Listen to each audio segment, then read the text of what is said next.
سلام دوستان عزیزم. توی بردای پرینتر لیزری یا پرینتر کلا پرینترهایی که پورت یو اس بی دارن، شما قبل از اینکه بخواید پورت و کانکتورش رو عوض کنید میتونید با احمد ببینید اصلا کلا بردتون سلامت هست. وقتی مثلا یو اس بی رو نمیبینه خرابی برد یا خود کانکتور خرابه.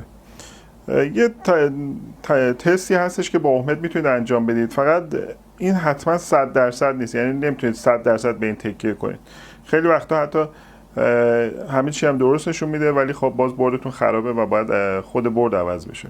ولی خب این با این تست یه مقدار جلو میافتید و مثلا لازم نیست که با یه تستی میتونید ببینید که اصلا برد رو از اول بهش به مشتری بگید آقا عوض باید بشه، یا اینکه با یه تعویض پورت مشکلات حل میشه.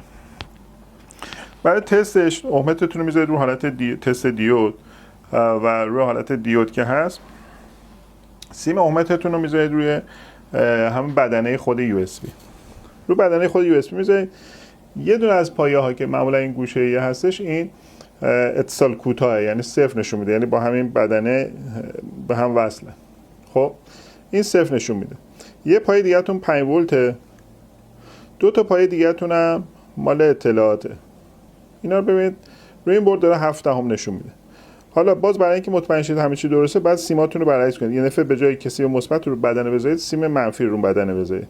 خب اون سیمی که اون پایه‌ای که از 4 تا پایه اتصال کوتاه بود که بازم اتصال کوتاه، این 5 ولتش الان 2.9 دهم میده. این دو تا خطی که مال دیتا هستش یکیش 1.2 دهم میده، اون یکی هم باز 1.2 دهم میده. حالا یه برد خرابه دیگه من اینجا دارم، اینو میذارم ببینید چه شکلی نشون میده. خب خط 5 ولت، خط صفرش که اتصال کوتاه نشون میده. این یکی هم باز مثلا روی اون برد داشت 7 دهم نشون میداد، الان 2.9 دهم نشون میده. این خطش 7 دهم میده که خط دیتاست. این یکی خط دیتاش تقریبا باز اینم اتصال کوتاه 33 صدم تقریبا اتصال کوتاه نشون میده. دیگه این بردی که این پایش اینطوریه دیگه نمیرید کانکتورش رو عوض کنید. اگر دیدید احم پایه ها سالمه و درسته دیگه، اگر میبینید بردتون شناسایی نمیشه توسط سیستم، یکی میشه خود کانکتور باشه، یه چیز دیگه هم میتونه باشه.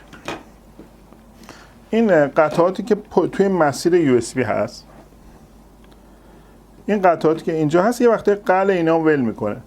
یه مقدار قلع اینا رو تازه کنید و یه هویه روی پایه هاش بگیرید. این قطعاتی که اینجاست اینا روش یه هویه بگیرین، ممکنه که باز مشکلش حل شه، یعنی احمتون درسته یا اصلا مسیر قطعه، یعنی مثل اینکه یکی برده که خراب بود اتصال کوتاه نبود، مسیرش قطع بود، اصلا هیچی نشون نمیداد. تو اون حالت خیلی وقتا با یه قلع گرفتن روی این پایه ها مشکلتون حل میشه. ممنونم که همراه هم بودید.